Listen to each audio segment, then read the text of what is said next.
Assalamualaikum warahmatullahi wabarakatuh. Perkenalkan, nama saya Dikri Ferdiansah dari SIP Bastat 8. Di sini saya akan mempresentasikan hasil tugas saya. Harusnya di sini bersama kelompok kami ya, tetapi kelompoknya agak sulit, jadi saya melakukan presentasi sendiri. Di sini saya mendapatkan tugas dengan studi kasus reservasi hotel. Baik, kita mulai saja untuk tabel IRD-nya. Kita lihat bahwa reservasi hotel itu di sini ada tabel pelanggan yang berisi ID pelanggan, nama, email, beserta nomor telepon dan alamat. Untuk tabel reservasi, di sini ada ID reservasi, ID pelanggan, ID staff, ID kamar, tanggal check-in, tanggal check-out, harga per malam, serta status atau status dari reservasi itu. Dan di sini juga ada tabel kamar. Untuk tabel kamar isinya ada ID kamar, nomor kamar, kategori, serta status. Dan di sini juga ada staff. Di sini di staff ini ada tabel-tabel yang berisi ID staff, nama, jabatan atau jabatan staff, serta email dan nomor telepon. Dan di sini juga ada pembayaran, tabel pembayaran. Untuk tabel pembayarannya itu sendiri itu isinya ada ID pembayaran, ID pelanggan, ID staff, ID reservasi, jumlah pembayaran, tanggal pembayaran, metode pembayaran, serta status. Dan di sini juga ada tabel barang dan tabel transaksi yang terpisah. Tidak saling terhubung atau hanya di sini saja berdua. Di tabel barang ini ada nama barang,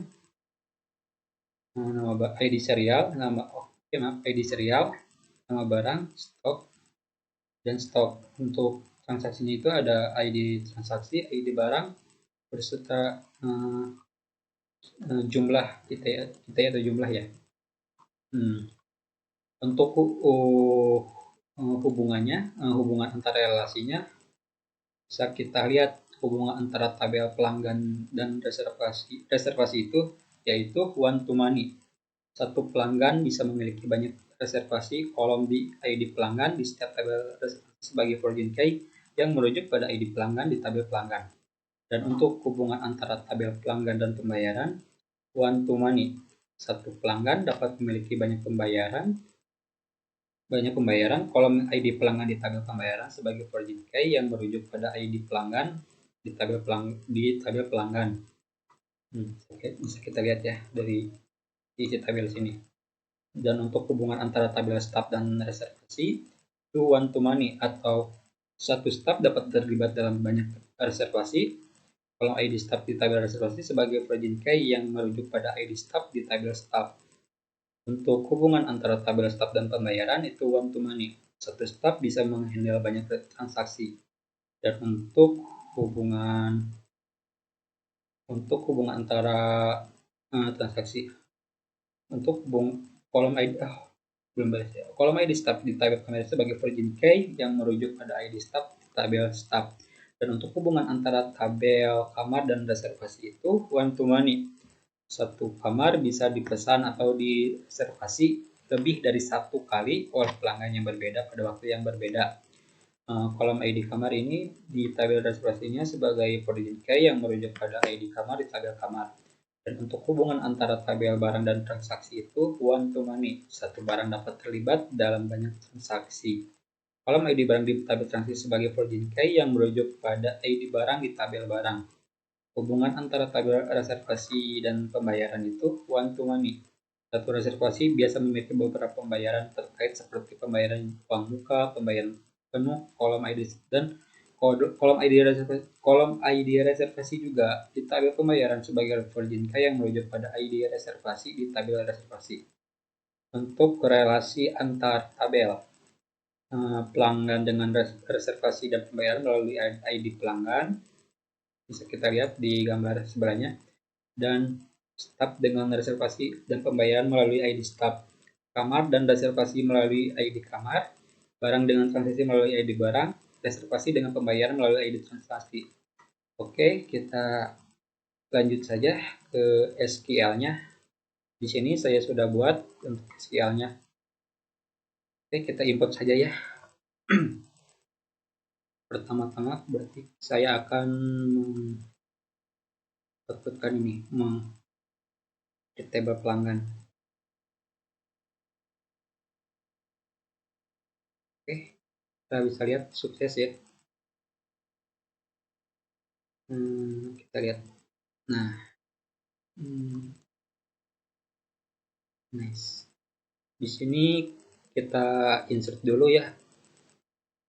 Di insert into sesuai isi-isi tabel itu. Di tabel pelanggan itu ada nama, email, nomor telepon, alamat. Kenapa ID pelanggan tidak dimasukkan? Karena ID pelanggan itu primary key atau otomatis, jadi nggak usah dipanggil lagi di insert into. Dan untuk nilainya di sini saya mengisi nama sendiri dan nama kelompok, dan sisanya itu nama orang lain. Kita jalankan, execute. Nah, berhasil. Dan untuk pembuatan tabel staff, kita jalankan tabel staff. Tabel staff itu ada ya seperti nama, jabatan, email, nomor telepon untuk penerimaan si pelanggan itu. Jadi kita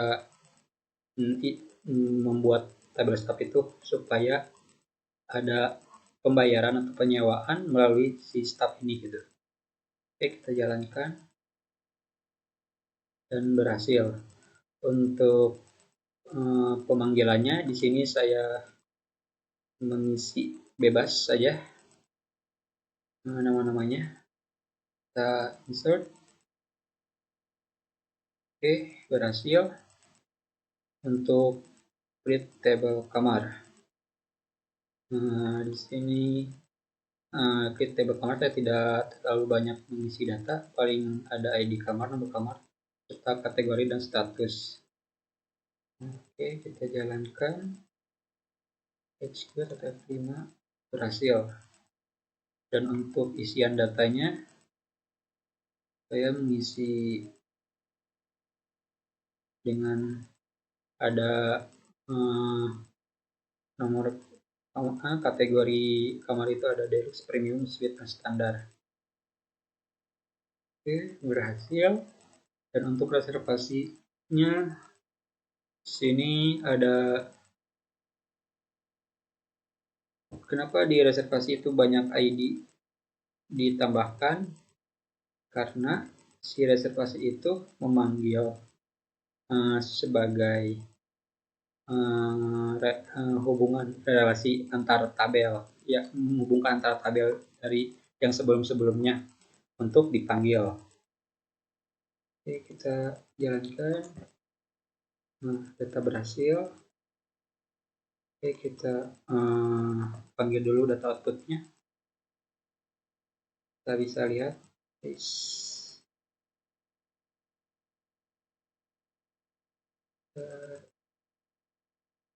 Nah, bisa lihat sudah terbuat.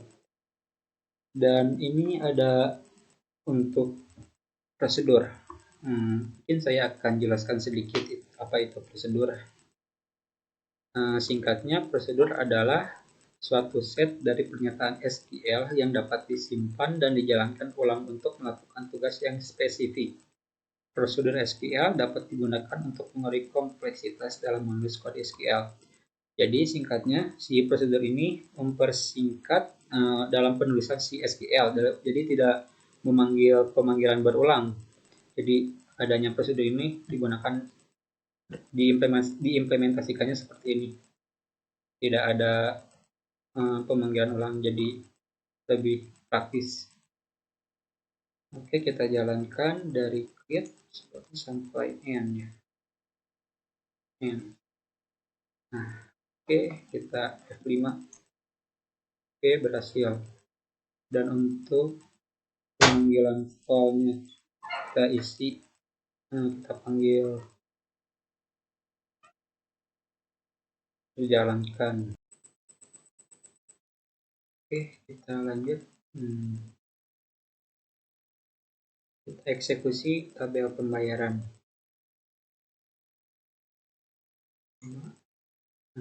Berjalan sukses.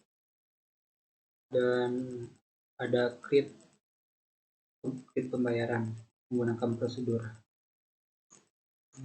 Kita jalankan dari create sampai end. Jalankan F5. Oke, berhasil. Dan untuk pemanggilannya kita bisa execute SQL ini. Oke, berhasil. Kita lihat dari tabel pembayarannya. Nah, ternyata sudah terisi, kita bisa lihat ya. Si ID pelanggan itu 111. Jadi saya di sini mengisinya satu semua sih. Agak beda-beda. Enggak, harusnya sih ini 2 atau 3 ya. Tapi saya lupa misikannya. Untuk jumlah pembayarannya ini dan untuk tanggal pembayaran bisa kita lihat itu tanggal 17 Mei 2024 dengan waktu 23.26. Untuk metode pembayarannya itu credit card, dan untuk status pembayarannya itu sukses atau berhasil. Di sini juga ada fit or request function menggunakan trigger ya, fit trigger. Mungkin saya akan jelaskan sedikit dulu apa itu trigger function.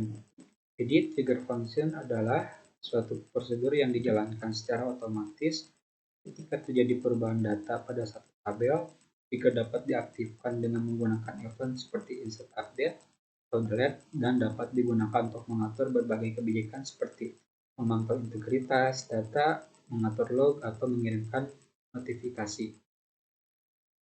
Nah, oke, kita jalankan dari trigger ini ya, si function trigger. Kita jalankan sampai end. Nah, di sini. Oke, kita execute dan berhasil.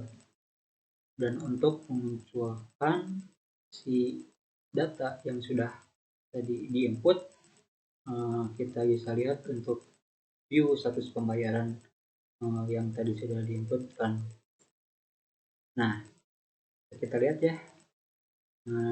Di sini dengan ID pembayarannya itu ada 1 dan ID pelanggan itu 1, dan nama pelanggannya di Verdi, ID staffnya 1, dan nama staffnya Dimas, dan ID restorannya 1. Jumlah pembayarannya itu 350 ribu lebih, dan untuk status pembayarannya sudah selesai. 350 ribu bukan sih, 150 juta. Mungkin sekian dari saya. Mohon maaf bila ada salah atau penjelasannya yang kurang dimengerti. Saya juga masih belajar dan masih tahap belajar. Mungkin sekian. Assalamualaikum warahmatullahi wabarakatuh.